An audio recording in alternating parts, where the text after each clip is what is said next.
Oh goodness me, it's Halloween. And what a better Halloween topic than Carnage. Venom's first baby boy bonded to a crazed serial killer called Cletus Kasady. Probably one of Spider-Man's deadliest and most overpowered villains, being stronger than both Spider-Man and Venom combined even as early back as his original conception. And along the 30 years of his history, he eventually ends up attaining literal godhood, ripping the spines out of some of Spider-Man's strongest and most formidable characters, and making Venom look, well, quite frankly, weak as fuck. He's been through a lot, we've got Lego Carnage, he appeared in an awful Broadway production, he turned really big, then really small, then really big again, lost his legs, and the guy even got his own fucking theme park. My name's Kumo, and today we're looking at everything relating to Carnage.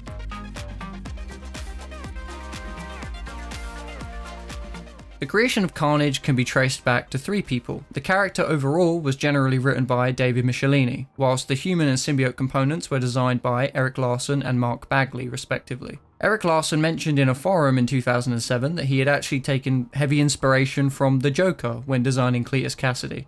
Bagley, who was responsible for creating the character's iconic red and black symbiote look, wasn't even really a huge fan of Venom, and didn't expect Carnage to make as much of an impact as he ultimately did. He just thought Carnage was another character for just another storyline. Carnage's first appearance, prior to obtaining the symbiote and being known as Carnage, was as Cletus Kasady in Amazing Spider-Man 344, which was published in 1991. In this issue, he appears as Eddie Brock's cellmate at Rikers Island. During this point in the story, Eddie's been separated from his symbiote, and he believes it to have potentially been destroyed. Cassie can see something looking in at them through the window, but when he tells Eddie to look, it's mysteriously gone. In the next issue, 345, Cletus is about to kill Eddie because he's being too loud and he just finds it annoying, when suddenly the Venom symbiote bursts through the window, recombining with Eddie, who then smashes through the wall and escapes from Rikers. During his escape, he leaves behind a piece of the Venom symbiote which drips down and into a wound on Kasady's hand. We wouldn't see more of this character for an entire year until 1992's Amazing Spider-Man 359, where we see a glimpse at Kasady's red symbiote, just before he escapes from Rikers himself. In 1991, Erik Larsen had left The Amazing Spider-Man, leaving Mark Bagley to be assigned to the run. 360 is when we get to see his iconic Carnage design for the very first time. He murders his first victim, well, his first victim as Carnage anyway, who was just a regular guy he found in a phone book, and decided to kill purely because he just had a really stupid name. The build-up ultimately pays off as we finally get a showdown between Spidey and Carnage in the next issue, 361. This issue opens with Carnage killing another innocent civilian just because he can.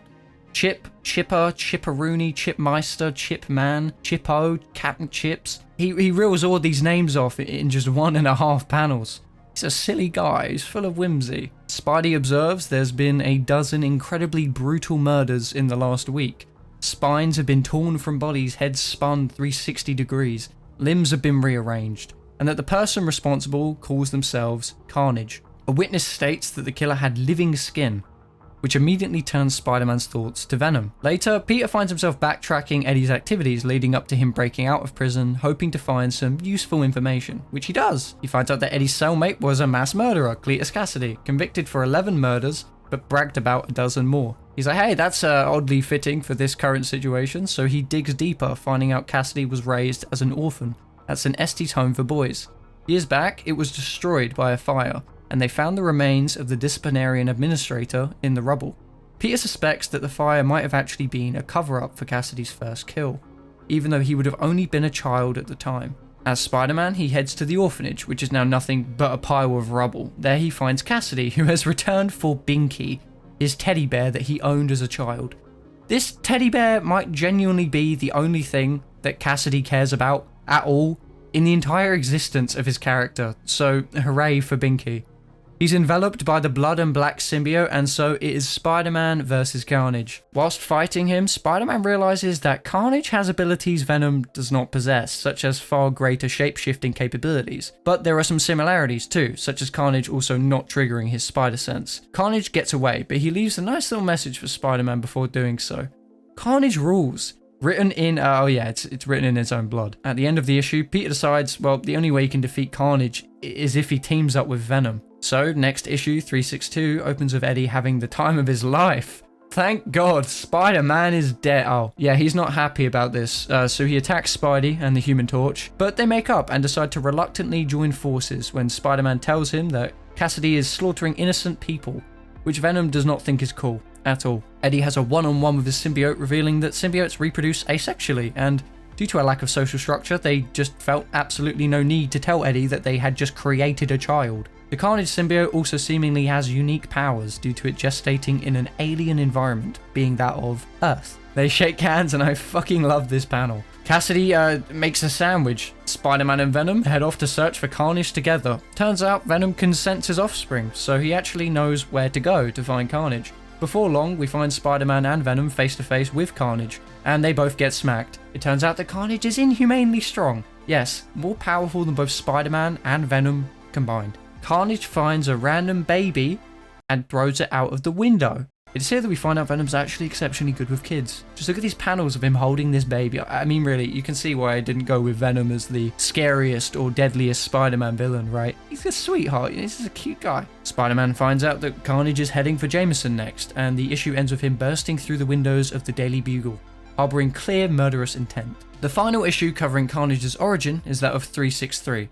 Venom's singing a little song as they head to the Bugle, and by the time they show up, Carnage is nowhere to be seen. Robbie tells the two besties that Jameson was kidnapped by some monster, and that they headed southwest to make their message clear to a larger, more receptive group. Spider-Man thinks that Carnage is going off to speak to a bunch of metalheads, so they head to a concert. Turns out that Carnage actually is there, so after indoctrinating literally one guy, Spider-Man and Venom show up and chase him into a subway tunnel. "You're doomed, Carnage. I'm older, wiser, more experienced." Yeah. Spider-Man saves Venom from Carnage, only for Carnage to encounter his greatest recurring adversary, the third rail. Oh lord, the third rail! I'm just kidding, Carnage is actually like completely fine. But the third rail will come back. Spider-Man, desperate to find a weakness to exploit, heads up to the concert stadium's PA system, intending to match the frequency to that of a sonic gun. It had previously been used on the symbiote by Reed Richards. He raises the volume to max and it's absolutely destroying both Venom and Carnage. But Venom has greater endurance, causing the symbiote to completely unravel and disappear from Kasady's body. Right after this, Venom goes back to trying to kill Spider-Man. But you know, they had a cute little friendship while it lasted, which we get to see more of, mind you. Carnage really brings these two together. In 1993, Carnage came back for what is still arguably his most important and impactful storyline in his 30+ years of history. Maximum Carnage. This was a huge 14-part crossover storyline spread across Spider-Man Unlimited, Web of Spider-Man, Amazing Spider-Man, Spider-Man, and the Spectacular Spider-Man. It's a little confusing, right? So the story begins in Spider-Man Unlimited issue 1. Kasady is at Ravencroft, a maximum security institution devoted to the study and incarceration of the criminally insane. Some doctors want to conduct experiments on Kasady due to the strange anomaly registering in his blood tests. Kasady says there's a monster living inside his blood. Turns out there quite literally is. Carnage is back, and he's now murdering everyone inside Ravencroft. But someone is cheering Carnage on from their cell. He investigates, and he's introduced to Shriek, who is a big fan of his. The two team up, and they escape together. We find out that the reason he still has access to the Carnage symbiote is due to his symbiote mutating his metabolism through one of the cuts that he obtained during his fight with Spider-Man, which allowed him to generate a dead ringer for the symbiote. Carnage and Shriek encounter Doppelganger, who's a monstrous duplicate of Spider-Man, kind of just recruiting him as a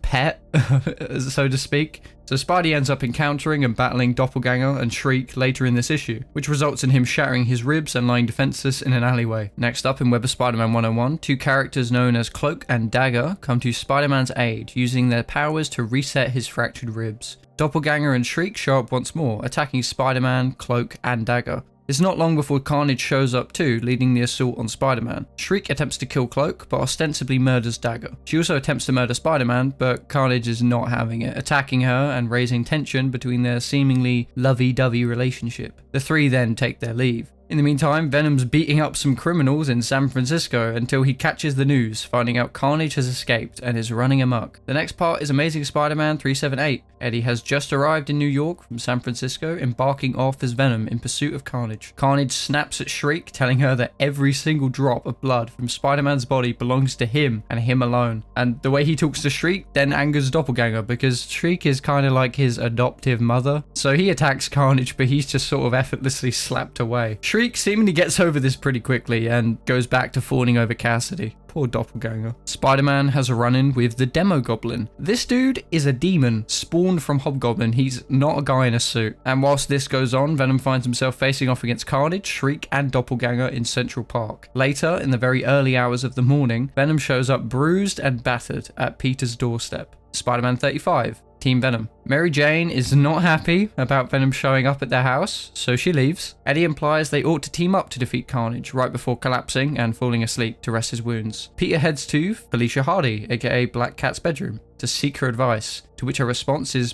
pretty simple. We have to help Venom stop Carnage. Carnage, his wife, and his dog are fighting the Demogoblin, but when Carnage finds out that the Demogoblin just wants to kill people, he suggests, hey, why don't you just join us instead? Just like that, new party member acquired. Felicia suits up as Black Cat, leaving Spidey, who is, well, reluctant to work with Venom due to his ruthlessness, to go help Venom defeat Carnage. Much to their surprise, Spider-Man actually shows up, and so Team Venom is formed. Honestly, my favorite part of this entire run is probably either Doppelganger just being the equivalent of the family dog, or just the fact that we get to see a Spider-Man, Black Cat, Venom team up. It's honestly really cool. Team Venom locate Team Carnage, who are currently in the process of killing Cloak. Venom backs up Cloak and guns straight for Carnage, while Spidey fights off the Demogoblin and Black Cat enters a scuffle with Shriek and Doppelganger. Carnage doesn't really seem too interested in fighting at the moment, claiming that they have better things to do.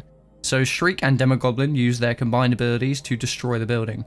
Team Carnage successfully escape, but both Black Cat and Venom are wounded. Spider-Man then has to make a tough decision. Does he chase after Carnage or help Black Cat and Venom? In Spectacular Spider-Man 201, Spider-Man saves Black Cat, whilst Venom just sort of manages to get himself out. But he's pissed off and he attacks Spider-Man once he finds out that he chose not to pursue Carnage. Black Cat ends up sort of being the voice of reason, telling Venom to shut up and telling Spidey that, well, she didn't need his help and that Venom was right, which leads to one of the funniest panels I think I've ever seen. Look at this smug bastard.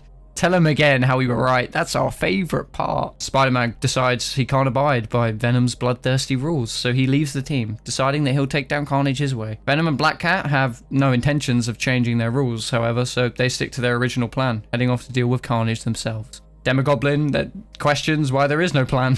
Carnage says they don't need a plan, the entire point is that there is no plan. And they sort of argue and go back and forth about this for a while. Tension is rising in Team Carnage, but Shriek sort of places a conversational band-aid on it for the time being, convincing them to bond over their shared love of murder. How lovely. Venom and Black Cat are too late to stop another one of Team Carnage's murders. Cloak shows up and wishes to join the team, but he says that they're going to need reinforcements. In the meantime, Team Carnage's rampage throughout the city has caused an uprising of criminals to break out and start assaulting random civilians, which Spider-Man attempts to put an end to. This situation pushes his moral compass to its limit. From this moment on, you'll get no mercy from Spider-Man. Whether Spider-Man 1 or 2, Team Carnage's violence has attracted an enigmatic ghoul known as Carrion. Oh, it's Morbius. While he's sucking some people, Team Venom show up to recruit him. Team Carnage attack a nightclub known as, The Deep, which Mary Jane also happens to be attending. In the meantime, Morbius is sniffing out blood and leading the way to Team Carnage, and so a massive battle ensues. Venom saves Mary Jane from being killed by Carnage. Spider-Man's on the way, having finally found out they're all battling at the Deep thanks to media coverage. Spidey then reunites with Team Venom, joining the fight. There's a really wonderful panel here of just everyone fighting: Spidey, Morbius, Venom, Cloak, Black Cat, Doppelganger, Carnage, Shriek, Demogoblin. That is a lot of characters, and there will be more. Demogoblin begins to eviscerate the place, destroying everything. Spidey quickly notices MJ coming to her rescue. The rest of Team Venom are eager to chase Team Carnage through the rubble, but Spider-Man says they owe it to him to help him save everyone else trapped here before they move on. And they actually agree, which leads to a scene that's pretty amazing to see. All of Team Venom doing their best to save innocent civilians. Spidey says he's with Venom all the way, so it seems like he's really not holding back anymore. The next issue puts us halfway through Maximum Carnage, part 7 of 14 at Amazing Spider-Man 379. Team Venom are at the ruins of St. Estes Home for Boys, discussing their next move. Cloak teleports away and goes looking for Firestar, since fire is one of the symbiote's weaknesses. Spidey finds this kind of weird, because Cloak can't do this without Dagger, but she supposedly died. Morbius is researching Shriek, whilst Team Carnage are just obliterating in a museum for no good reason. This is where Carrion appears, and he has the ability to decay people just by touching them. And he just kind of joins Team Carnage, no questions asked. Whilst they're massacring civilians, a character called Deathlock shows up and attempts to solo them, but fails. Team Venom break into Reed Richards' lab, stealing the sonic gun. Cloak returns with Firestar in tow, and the team expands. Spider-Man 36, hate is in the air. Team Venom are waiting in Jameson's office, hoping to get his help to set a trap for Carnage, to which he complies, not really because he has much of a choice. Carnage gives the rest of his team a tour of his orphanage so that they may learn his backstory, I guess. We find out that Kasady killed his dad for killing his mum, for trying to kill him. Or maybe it was the other way around. He doesn't really remember. He got bullied a lot as a child and abused by his father, contributing to his loss of humanity as he matured in the orphanage. Team Venom appear, and it's time for another rematch. Also, Iron Fist shows up. Oh yeah, and also Morbius is sleeping because it's daytime. The team takes advantage of Carnage's weaknesses, utilizing Firestar's fire powers, whilst Venom blasts him with the sonic gun. It's working. Carnage's symbiote is peeling off his body. Then Morbius shows up. Morb. Venom is about to eat Kasady. Alright, so sometimes Kasady is incorrectly depicted as being blonde in a couple of his appearances, and this is one of them. Spidey stops him, Shriek gives him a slap, and Carnage returns. It really looks like Carnage is completely unbeatable if they don't properly take care of him, because the symbiote has permanently altered his bloodstream. In the next issue, Spectacular Spider-Man 202, tensions are rising once again between the members of Team Venom. Spider-Man and Firestar just can't bring themselves to utilize lethal force against Carnage and his team members. Venom, Morbius, Black Cat, and Cloak are determined to kill them, despite their differences, finishing this once and for all. We get another panel that focuses itself on the full battle between all team members, and it serves as the background for Peter's moral dilemma as he feels that there must be a better way. Shriek apparently obtained the ability to brainwash people and turn them crazy and violent due to Cloak placing her in the dark dimension, which is why the city has been rioting. Venom deduces that Carnage is still susceptible to heat despite his claims of immortality. The only way this is going to end is if they relentlessly burn Carnage to death. But Firestar doesn't want to use her powers to take a human life. Spider-Man finally gives way. He tells Firestar to kill Carnage and that there's no other way. Venom, smug fucker that he is, just grins and says, "Yes!" As Firestar is in the process of burning Carnage, Spider-Man realizes the toll it's taking on her. He pleads with her to stop, telling her that he was wrong. She does so, leaving Carnage at the brink of death. Venom is enraged, attacking Firestar for being soft and allowing Carnage to live, resulting in a fight between him and Spider-Man. After swatting him away like a fly, Venom goes straight for Carnage, but Shriek blasts him with such force that his symbiote is incapacitated, allowing Carnage and Shriek to dogpile him, beating him senseless and kidnapping him, making their escape. Spidey is on the ground. His allies are down. Carnage is getting away. All is lost. Then fucking Captain America shows up. Web of Spider-Man 103. Black Cat, Morbius, and Cloak are battling with Demogoblin, Doppelganger, and Carrion while searching for Team Carnage. Spider-Man, Firestar, and Captain America recruit Iron Fist and Deathlock. Meanwhile, Venom was being hung over an open flame by Carnage like he's playing Monster Hunter. Then this fella named Nightwatch shows up to save Black Cat, taking her place in the battle. Amazing Spider-Man 380. This is the finish line now, being part 11 of 14. Team Spider-Man find Shriek brainwashing the masses, and they put a stop to her. Doppelganger and Demogoblin find and free Shriek, only to be attacked by Team Spider-Man. The citizens of New York, now with their morals restored, back up Team Spider-Man against Shriek and her allies. But then Shriek makes them all violent again. Spider-Man 37. The Light. Carnage is torturing Eddie, intending to make him suffer for days on end before finally killing him. He brings out the sonic gun and uses it on Eddie, but unbeknownst to him, a piece of the Venom symbiote had actually snuck inside and sabotaged it, meaning he just kind of splooges him with his own symbiote, which allows him to reform into Venom. He escapes, and then Spider-Man struggles with his morals again. Carnage abuses Shriek for murdering without his permission, causing Doppelganger, Carrion, and Demogoblin to revolt against him. After beating on Doppelganger some more, the team looks as if it's about to disband when Team Spider-Man shows up. Also, Dagger's alive. Spectacular Spider-Man 203. Dagger begins to heal Shriek with the power of love. She resists, but this gives Spider-Man an idea. He faces Team Carnage all by himself, holding them off long enough to put his plan into action. Deathlock fires a good bomb. Yes, a good bomb at Team Carnage. Carnage is freaking out because he's never felt love before, and it causes him to explode. He dies.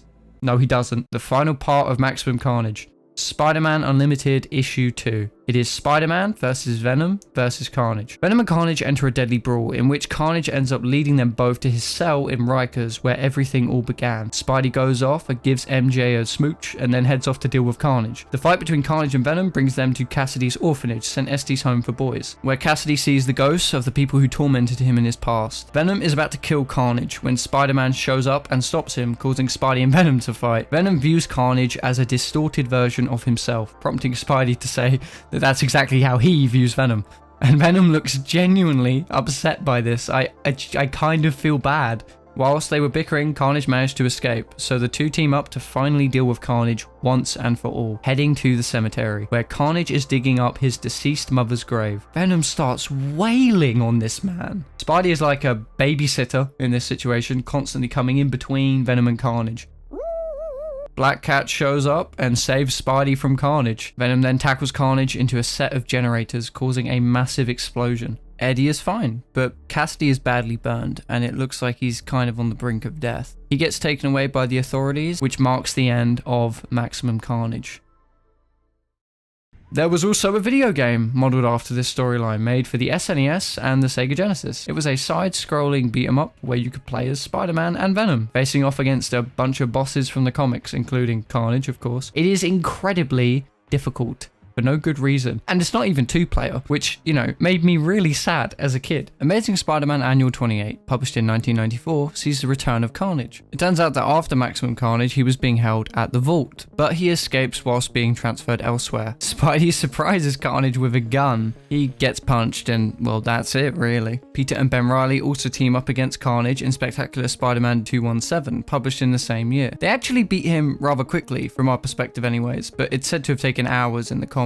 Venom also had his own run focusing on Carnage in Venom Carnage Unleashed issues 1-4, which came out in 1995. Turns out that Carnage has his own video game on the Sega Genesis, and Venom isn't too happy about it. The game is quite clearly based on Maximum Carnage. Kasady is playing his own video game at Ravencroft whilst revealing his childhood, specifically the details of how he killed his dog and his mother, to his therapist. Back to the video game, apparently Kasady demanded a computer in exchange for selling the intellectual property of Carnage, so now he can game against one of the developers. Carnage starts going inside the computer. Yes, so he escapes. Venom and Carnage start battling in issue 2, and Carnage takes over some more computers to kill more gamers in issue 3. Then in issue 4, Venom figures out how to send himself through the internet too. So they battle inside of cyberspace like it's Mega Man Battle Network. Then his therapist sets him on fire. 1995 also saw Carnage return for yet another huge storyline.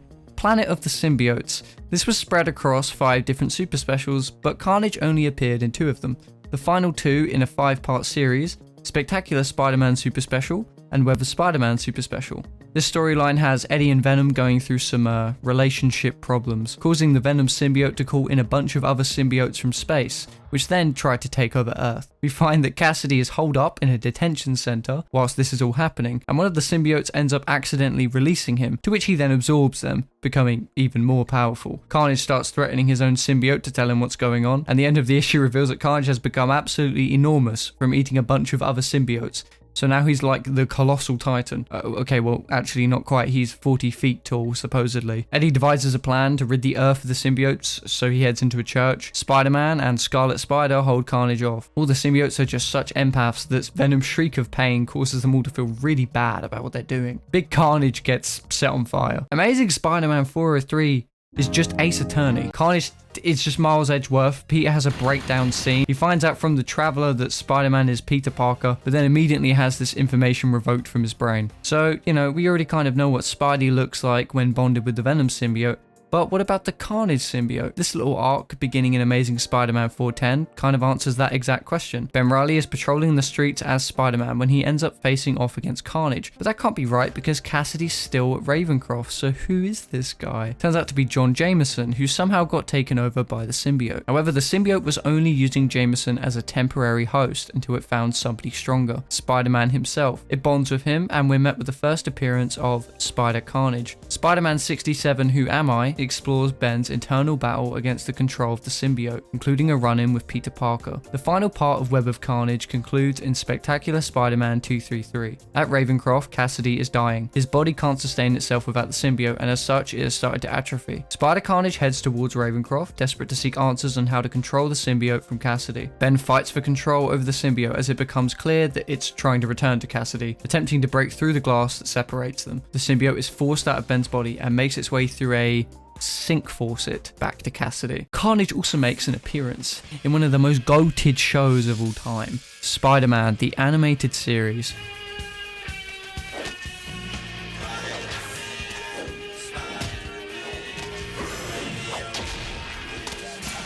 Specifically in Season 3, Episodes 10 and 11. I love Scott Clevedon's take on Kasady's voice. It is wonderful.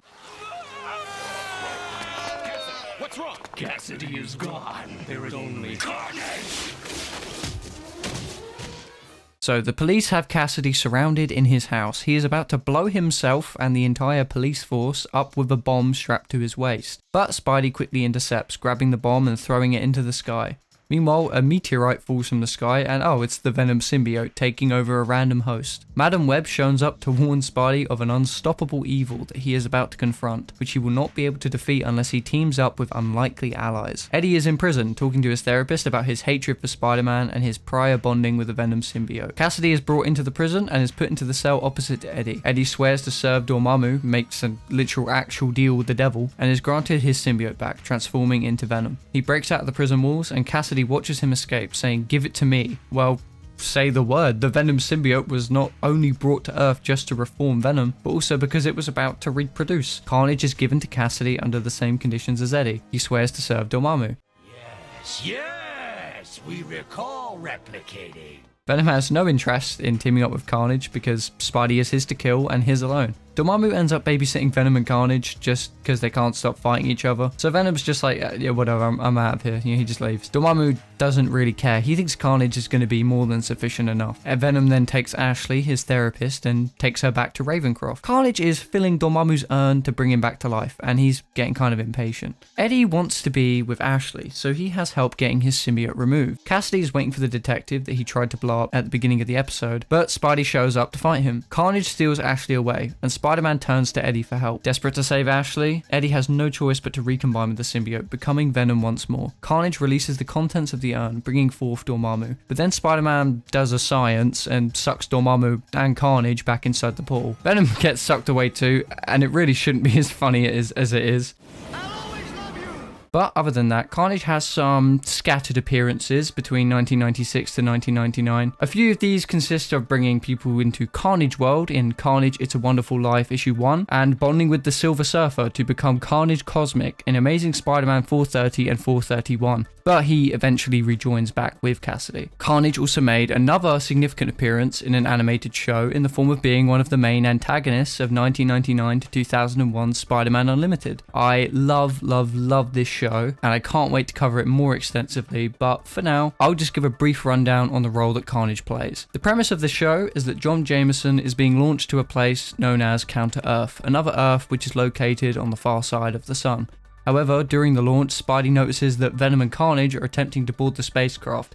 To my knowledge, I think this is one of the very few instances of Venom and Carnage actually teaming up. The series takes place on Counter-Earth, with Spider-Man having built himself a fancy new suit, and, well, Venom and Carnage have new designs, to say the least. They look healthy. Venom and Carnage's reasons for traveling to Counter-Earth is to join a hive mind of symbiotes known as the Synoptic. To be honest, Carnage appears in over half of the show's episodes, of which it only had 13. So again, I'm just going to leave this for the inevitable Spider-Man Unlimited video. But for now, just look at how weird he looks. Oh, and also he fuses with Venom at some point, and he kind of just looks like a Yu-Gi-Oh! Monster card. He also loses the Carnage symbiote and resorts to painting himself in red paint as a substitute in Peter Parker's Spider-Man issues 10 and 13, only to receive another symbiote entirely, whilst in the negative zone in Web Spinner's Tales of Spider-Man issue 14. Published in 2000, which assimilates with his blood to restore the original Carnage symbiote. Yeah, so that was a good chunk of time spent covering Carnage's debut and appearances throughout the 90s, but now we're heading into the 2000s to present. That's right, it's time for the theme park. Plus, more video game depictions of Carnage, American Carnage, and that time that Carnage became a god. Oh yeah, and he was in the Broadway production.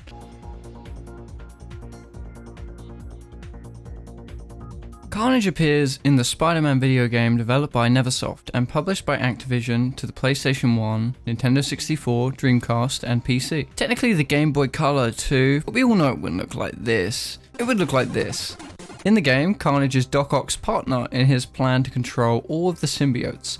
You get a boss fight against him where D. Bradley Baker delivers one of the greatest Carnage performances ever, in my opinion. Nice try! Spider-Man defeats him using sound waves, which leads the Carnage symbiote to merge with Doc Ock, forming Monster Ock, which serves as the game's final boss. There was also a prequel comic based on the game called Spider-Man Activision, wherein Spider-Man has a run-in with and defeats Carnage, leading him to seek assistance from Doc Ock, leading to the events of the game. This one ended up being a little rabbit hole in its own right, but there was a Maximum Carnage haunted house maze attraction at Universal's Halloween Horror Nights Islands of Fear in 2002. Despite the namesake, it had very little to do with the actual story of Maximum Carnage. The premise was that Carnage had led an evil team, which successfully killed all of Marvel superheroes, and had now completely taken over. The attraction itself took place in a warehouse known as the Carnage Warehouse, known as such because this was the first attraction to be hosted there. There are a lot of rumors surrounding what actually appeared in this attraction, but I will just compile everything I could find on it. Take it all with a grain of salt, but first I'll cover what I do have proof of. So, obviously, Carnage appeared. Here's a clip of his scare actor, as well as some pictures of him with the crew. Another character that was definitely at this attraction was Scream, another symbiote from the comics. The Punisher was also there, but he kind of looks like a DIY last-minute Halloween cosplay. It's said that he wielded a flamethrower at the exit and tried to burn as many people alive as possible. Good lord. I won't be showing this footage on screen for obvious reasons, but there were a lot of flashing lights and loud sirens used to increase the scare factor. My brain probably would have popped like a balloon if I had gone here. There were also rumors surrounding Marvel's reaction to this event. Allegedly, they were really unhappy with their depiction of Marvel's heroes as being slaughtered by the villains, supposedly claiming that kids would find it distressing and think they were dead for real. There are more outrageous rumors that go into Marvel's relationship with Universal, with the urban legend extending to claims that the bloodied and mutilated corpses of Wolverine and Captain America could be found in the attraction. Another eyewitness account posted onto a forum in 2013 claims to have seen a headless mannequin dressed like Spidey.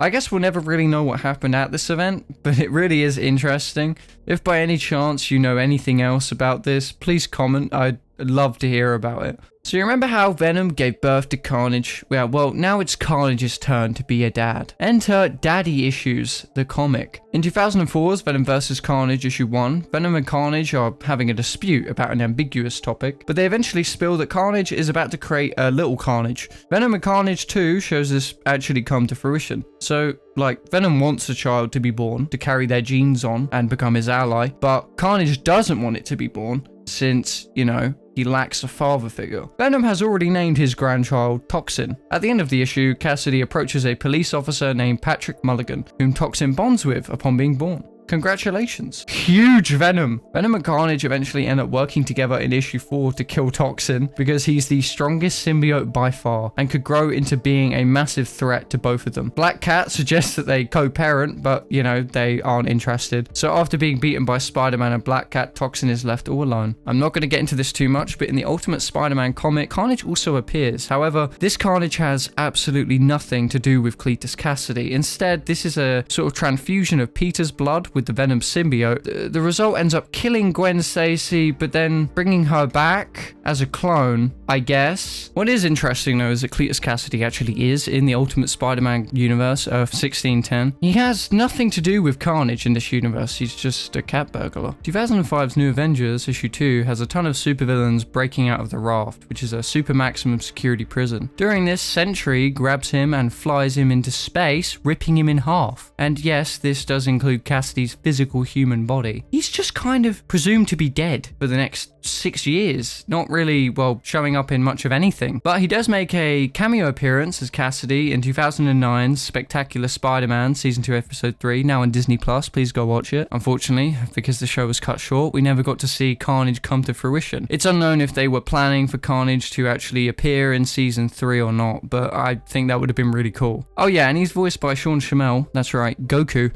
in 2010's Pinball FX 2. Let me show you myself! Right there! He was in Spider-Man Turn Off the Dark. So, one interesting detail about the Carnage in Turn Off the Dark is that he was actually an Oscorp employee. So this is one of the few appearances of Carnage as bonded with Cletus Kasady that isn't actually a serial killer, he was just a guy. Carnage issue 2 ends with Dr. Tennis Neves, Street Psychiatrist, being possessed by a sample of the Carnage symbiote fitted inside her prosthetic arm, which then forces her to break the entirety of the symbiote from its cell, bonding completely with Tennis to turn her into Carnage. At the end of Carnage issue 3, it's revealed that Kasady is actually alive. He's now unusually ripped and has prosthetic legs. Carnage issue 4 shows us him floating around in space from his perspective. The symbiote returns to Kasady and he starts sucking up all the other symbiotes present in the suits of the armored security force, becoming mass Carnage.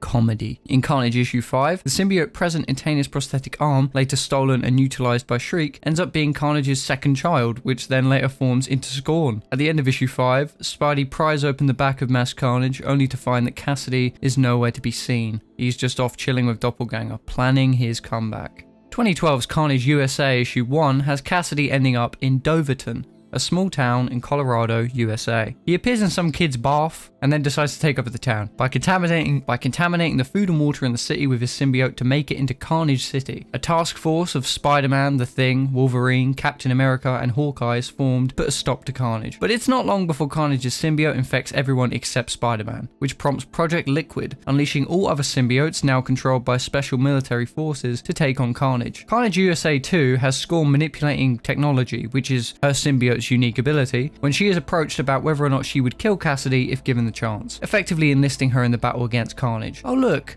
it's Lasher. This is another one of Venom's kids, technically. And they're also a dog. Issue 3 concludes with a raw shot introducing Agent Venom into the story, who then meets Spider-Man in issue 4. The Punisher is dressed like meat. Agent Venom almost completely solo kills Carnage, but Spidey stops him. Whilst the other symbiotes and Spider-Man had been launching their offensive on Carnage, Scorn had been building a device that could disrupt the connection between the symbiotes and their hosts. The issue ends with Kasady holding a knife, facing off against Flash Thompson. Issue 5. Kasady's prosthetic legs break off due to their interior being made out of symbiote circuits, and so a legless Flash and a legless Kasady fight each other. In the meantime, the symbiotes are running Is that a Venom gorilla?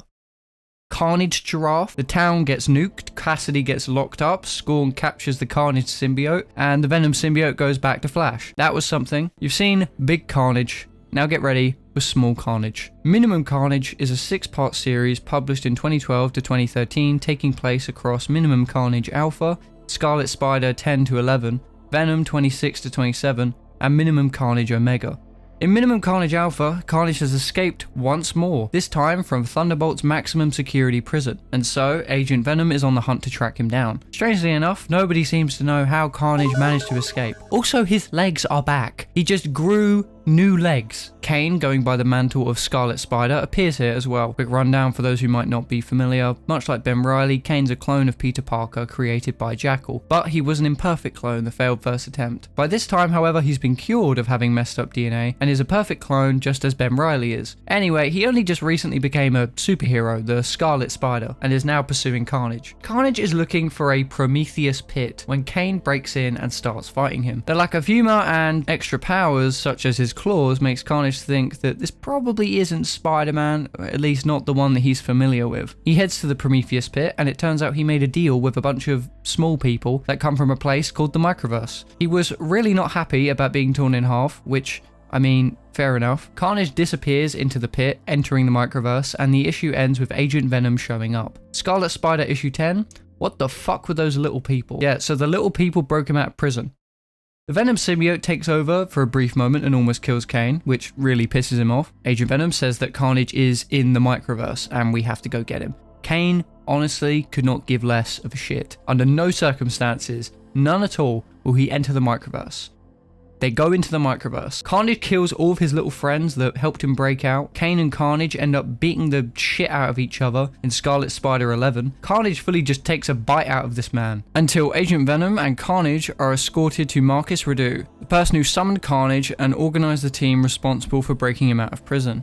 Kane had ended up elsewhere, but Agent Venom and Carnage are taken hostage. Their symbiotes being used to breed an army of cloned Venom and Carnage hybrid symbiotes. In Venom 27, Agent Venom breaks out, but it's too late. There's already a ton of little symbiotes crawling all over the place.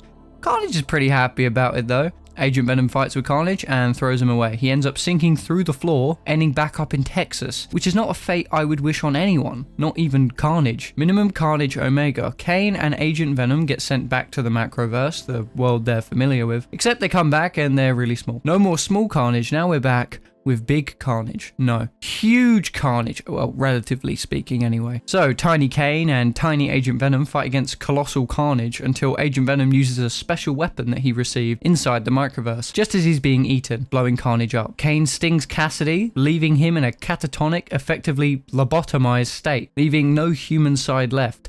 Nothing but the symbiote to take over his body completely. In Superior Carnage issue 1, Kasady's husk of a body is brought into an undisclosed containment facility. Carnage takes over and breaks out, just slaughtering a bunch of people. This guy called the Wizard wants to take control over Carnage and make him into his slave. He attempts to, but, well, Kasady's brain is out of commission. This doesn't end well for him until Claw shows up. In Superior Carnage 2, Kasady's body is locked up, the Wizard recalibrates his helmet and attempts to take over the symbiote's brain instead. These events occurred during Superior Spider-Man, which is a run where Dr. Octavius's consciousness is transferred to the body of Peter Parker, and Peter's consciousness to Octavius's dying body. Peter's dying wish is to have a new Spider-Man step up to protect New York City, and so Dr. Octavius is inspired to become a far greater, far superior Spider-Man than Peter ever was. Alex Lennon did a pretty wonderful video on this, so I'd recommend you go check it out if this sounds interesting to you. The Wizard realizes his powers aren't working on Carnage and that he physically cannot separate it from its host due to it being embedded in Kasady's blood, so he forces a blood transfusion on this dude. In Superior Carnage issue 3, the Wizard blows up the laboratory, the one that still had Kasady in it, so he is presumed to be dead. But by Superior Carnage 5, the symbiote has taken over the Wizard himself, going rogue, with Superior Spider-Man trying to fight it off. Whilst battling against Wizard Carnage, Kasady's body, covered in burns but somehow still alive. This dude is impervious. Having been rescued by Superior Spider-Man's spiderlings from the fiery wreck, is wheeled in to be used as bait for the Carnage symbiote to leave the Wizard's body. Spider-Man was kind of hoping to control the symbiote before it was able to bond with Kasady again, but he initially fails, and Carnage, as we know him, returns. Claw ultimately ends up being the one to stop Carnage, separating him from the symbiote. They are both imprisoned in separate facilities. Superior Carnage Annual serves as somewhat of a epilogue to this storyline. The rebonding of the Carnage symbiote of Kasady's body had actually restored his brain function. Kasady is shanked by an inmate who is paid off by Dr. Jenner, Kasady's psychologist that's a weird fanatic over the symbiote. He wishes to be the new host, so he wants Kasady dead, suffocating him with a pillow. The Carnage symbiote had been escaping in the meantime, showing up as Dr. Jenner pleads with it to take him as the new host, to which it rejects, reuniting with and reanimating Kasady, proceeding to slaughter everyone. He has a quick run-in with Deadpool in 2014's Deadpool vs. Carnage issues 1-4, where he almost kills Shriek and basically has an existential crisis over whether or not he has free will. 2014's Magneto issue 11 shows Magneto approaching Carnage in an offer to save the world, which he argues would be the most chaotic thing Carnage could do given his prior actions. What else could be so random? He joins because he notices Deadpool is involved and wants revenge, but then something called the Inversion spell is cast by Scarlet Witch and Doctor Doom, which reverses the morality of everyone present at the battle, including Carnage. This brings us to 2014 to 2015's Axis Carnage issues 1-3.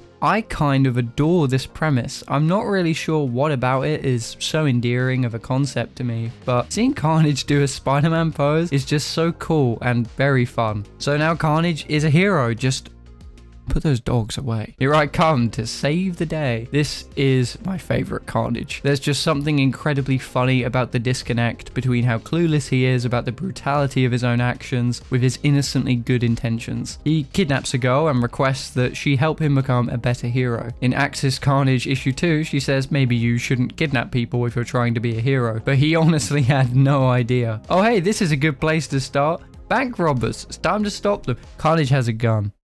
Alright, issue 3. Alice has been kidnapped by Sin Eater, so Carnage goes looking to rescue her. He confronts Sin Eater, who starts feeding on Carnage's sins, growing absolutely huge. Carnage gives one final confession. He loved everything he did. The murder, the death, the destruction, all of it. It's too much for Sin Eater to bear, so he just kind of like pops like a balloon. Kasady is quite grateful though. He's been absolved from his sins, so now he can move on and become a truly good person. Alice then betrays him, causing the police to open fire on him, but he doesn't really let this get to him. He basically just gaslights himself into thinking this is just part of being a hero. He has to be alone to be heroic. Now, as much as I think this was an incredibly interesting direction to take the character, it was pretty short-lived. In Avengers and X-Men Axis issue number 8, Carnage ultimately sacrifices himself by wrapping his symbiote around a gene bomb, which if detonated would explode and kill everyone on the planet who wasn't a mutant. Before his demise, he tells Spider-Man to build a giant memorial for him, playing Freebird, his favourite song, 24/7. The bomb goes off as he sings the lyrics. For such a deranged and psychotic killer, his final act was that of selflessness. Never mind, he is alive. 2015's Nova issues 25 to 27 basically show us that Carnage actually did survive. He just lost his legs. You know, the ones he grew back after already having lost his legs once before. So now he's back to having prosthetic legs. Again. A counterspell to the inversion spell was cast, so he is evil. Again. He tries to kill Nova because he's so ashamed of his good deeds that occurred during the time that the inversion spell was active and doesn't want anyone who remembered nice Carnage to be alive. He gets put back into Rikers. Carnage was also the main antagonist and final boss of Beanox and Activision's The Amazing Spider-Man 2 game, released on, well, unfortunately a bunch of consoles, considering this game was kind of awful. In the game, he's actually a normal serial killer prior to obtaining the symbiote, and he goes by the name of the Carnage Killer.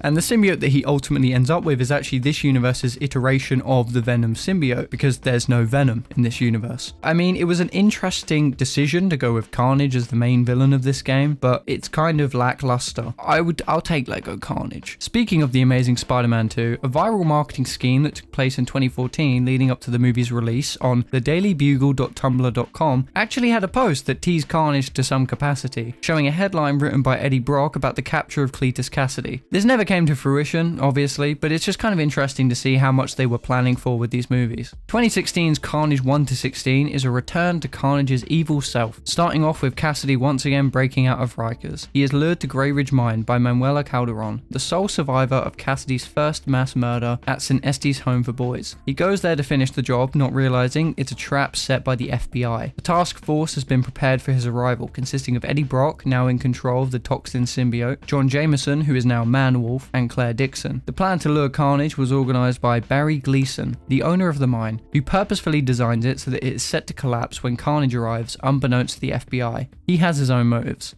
Underground, Man-Wolf ends up fighting against Carnage, but loses. Gleason shows up and guides Carnage to a secret temple home to a cult known as the Dark Holders, with everyone spouting something about the prophecy and Carnage's destiny. We're introduced to the concept of the Darkhold and the prophecy of the Red Slayer, whom they believe to be Carnage. Eddie's toxin symbiote is finally activated. Carnage misunderstands that he needs to kill somebody to fulfill the prophecy of the Red Slayer, when it's actually him who has to be sacrificed to Chthon. Yes, Chthon. Basically just Cthulhu.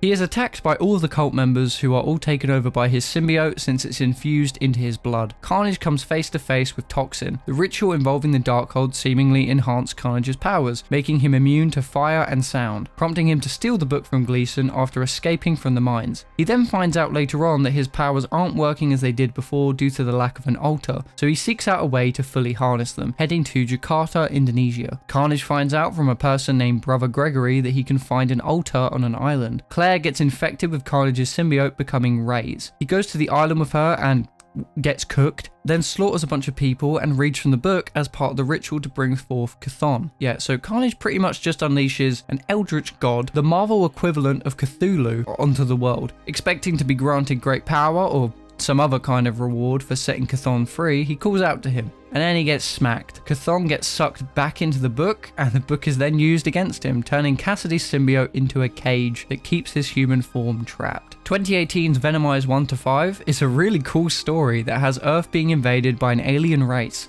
with Venom, Spidey, and a ton of other superheroes aiding in the pushback. Carnage is being held inside Ravencroft in a specialized cell. No symbiote, no legs. He is approached by Poison Morbius, Poison Craven, and Poison Deathstrike, members of the Poison Hive, aliens that are symbiote hunters, with the ability to assimilate with symbiotes and completely consume the host. They kidnap him and forcibly bond him to a new symbiote, creating Poison Carnage. But Kasady's mind is somehow able to resist total consumption, with his loyalty to the Hive being nothing but an act. Spider-Man and Venom face off against Poison Carnage. At this point, this is honestly insanely cool to see, especially because Spidey's in a symbiote himself. They're matching! Poison Carnage gets thrown into space by Venom after Spidey saves him from getting his head cut off. Now, this is probably Carnage's biggest appearance other than 1993's Maximum Carnage, but I won't be covering all of the multiple perspectives. I'm primarily focusing on Absolute Carnage issues 1 to 5, as well as the prelude leading up to the events of that storyline. 2019's Venom's issue 8, 16, Web of Venom Carnage Born and Cult of Carnage explores what happens to Carnage after being cast out into space following the events of Venomized. The end of Venom issue 8 shows Kasady's dead body being stored inside of a large pod-like container, for which we receive an explanation in Web of Venom Carnage Born. Whilst in space, Kasady's consumed poison symbiote crumbles away to reveal his human form as he begins to plummet and re-enter Earth's atmosphere. He starts to burn alive, but the Carnage symbiote takes the brunt of the flames one last time to save him. He crashes into the Earth and survives, alive for a brief moment thanks to his symbiote, before ultimately dying. His body is taken by authorities but then stolen by members of the Cult of Null, who own a remnant of Null's symbiote, Grendel. For context, Null is like a literal god of darkness and is the creator of the symbiotes. Symbiotes, upon leaving their hosts, leave genetic imprints upon them, which is then used to communicate information about said host to the collective symbiote hive, meaning that, since they have a sample of the Grendel symbiote, they also have a sample of a means to connect to Null's psyche, so to speak, to talk to God. Kasady bonds with Null's symbiote, connecting his mind with Null's. It is revealed that a corrupted Scorn was behind this, intending to turn Kasady into Null's new vessel, who Carnage then rips the spine out of and devours, reabsorbing the genetic imprint of the Carnage symbiote left from the time in which she was its host. This causes the symbiote to look a lot more like the Carnage that we're familiar with. Carnage asks about how he might go about completing the Grendel symbiote, as since devouring Scorn, the psychic connection he had with Null has since been broken. He is told that if all of the pieces of the symbiotes, named codices, left in the spines of their hosts are absorbed by Carnage, then the Grendel symbiote will be completed, awakening Null. Of course, Carnage doesn't really like or care for the idea of Null taking over his body. He just wants the power, and fully intends to backstab Null somehow. Oh, wow, yeah, the codices are attached to the DNA of everyone who has ever worn a symbiote. That's a lot of guys. Web of Venom Cult of Carnage sees the return of Shriek and Doppelganger, who are now a part of Carnage's cult. The gang is all back together.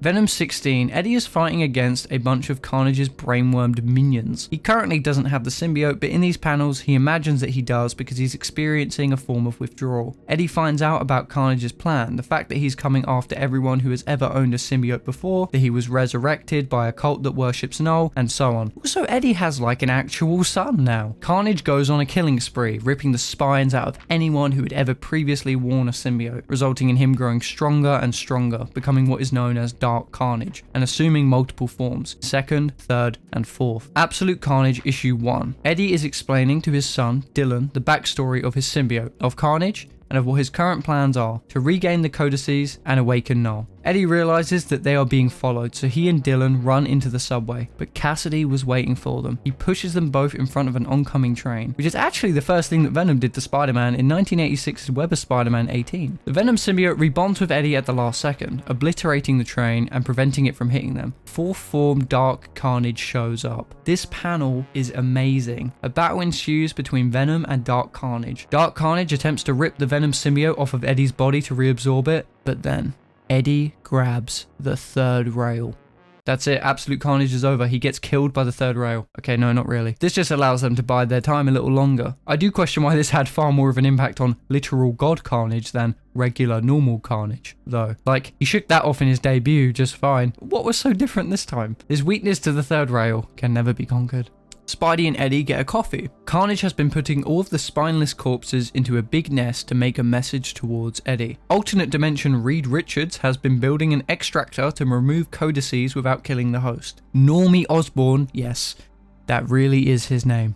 The grandson of Norman Osborn is there too. A while back, Kasady got the symbiote taken from him and it was instead given to Norman Osborn, who used it to become Red Goblin. He also infected his grandson, Normie, which is why they're talking about using the extractor on him, but naturally they're hesitant to use an untested device on a child. So they decide to use it on Norman Osborn instead, who is currently at Ravencroft and thinks that he is Cletus Kasady. John Jameson escorts Spider-Man and Venom to Norman's cell, but then Spidey's spider sense starts going off. Jameson has been possessed by Carnage. He's in Ravencroft and he's been waiting for the two of them all along. He turns all of the prisoners into Carnageized Grendel's symbiote henchmen, which swarm together to attack Spider-Man and Venom. Dark Carnage shows up, grabbing Spider-Man by the neck. Norman attacks Spidey, who is then grabbed by the two and dragged into the cell. Venom holds the door as Spidey uses his strength to bust down the concrete wall. As they finally make it through, Dark Carnage shows up and takes hold of Norman. Oh my god, it's this image. Dark Carnage bonds Norman to the Carnageized Grendel symbiote that he harnesses, turning him into a copy of what looks to be the original Carnage. In Absolute Carnage issue 2, Venom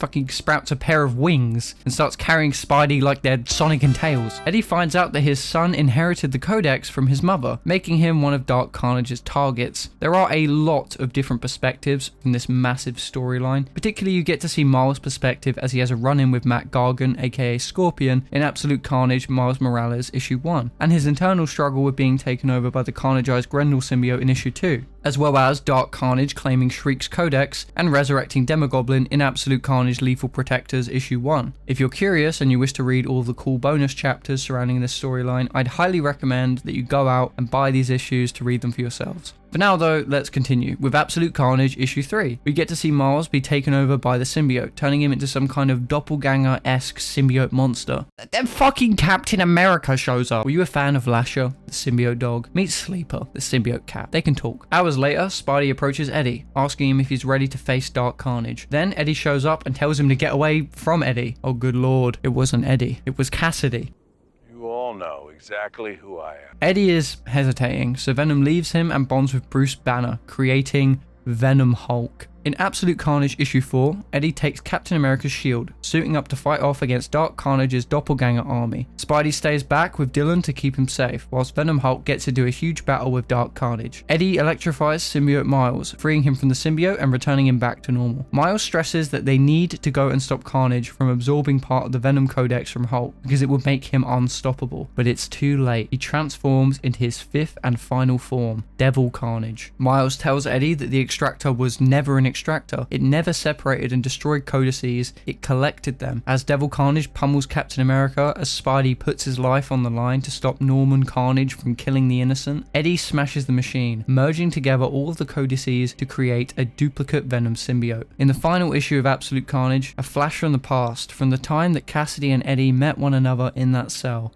to now. Dark Carnage is trying to kill Dylan, to take his codex and awaken Null. He had been laying a trap for Eddie this whole time. Either he kills his son and has enough codices to awaken Null, or Eddie kills Kasady and he's the one to awaken Null instead. Given a choice between the fate of the world and his son, Eddie chooses his son, cutting Kasady in half, killing him once and for all.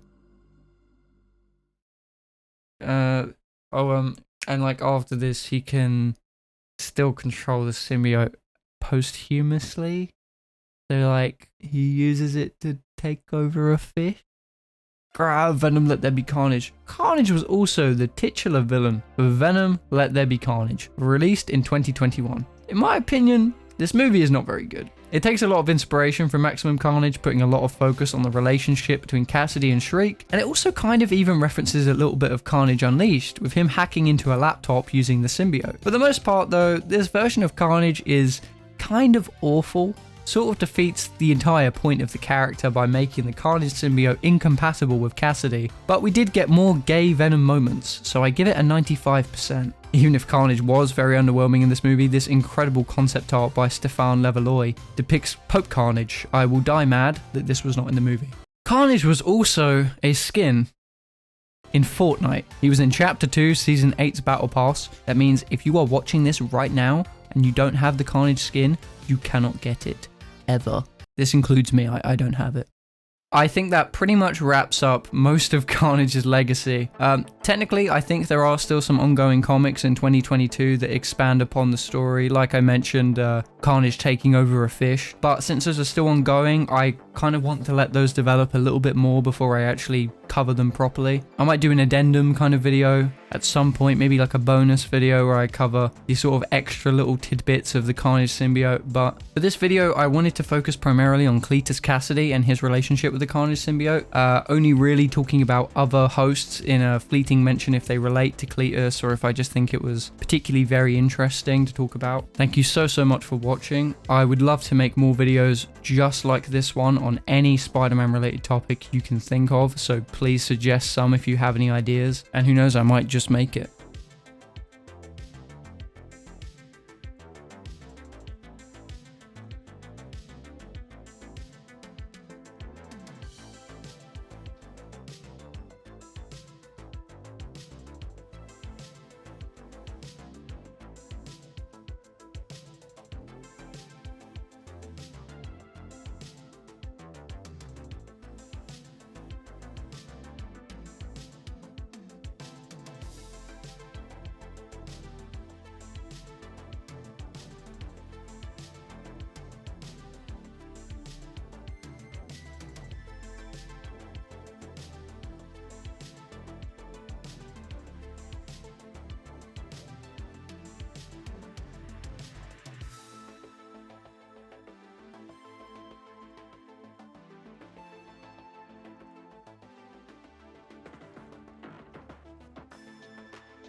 Yeah, this was meant to be out on Halloween, but it's not Halloween.